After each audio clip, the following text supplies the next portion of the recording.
आज बनाएंगे friends stuffed आलू। इसके लिए आलू को मैंने बीच से होल कर लिया है, खाली कर लिया है। और ये आलू है, इसको अभी हम करेंगे फ्राई। कढ़ाई पर ऑयल डाल दिया। ऑयल गर्म होने पर इसमें डालेंगे हींग जीरा। ऑयल फ्रेंड्स गर्म हो गया, अब डालते हैं हींग जीरा,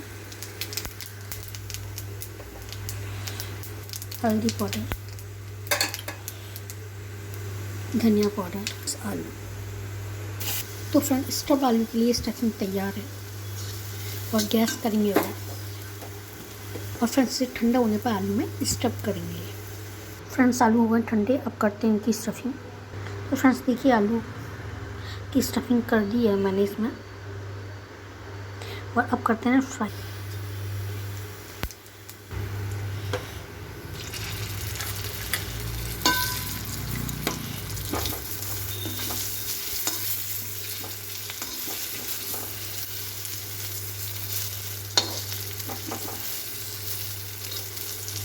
तो फ्रेंड रेडी है हमारी स्टफिंग आलू।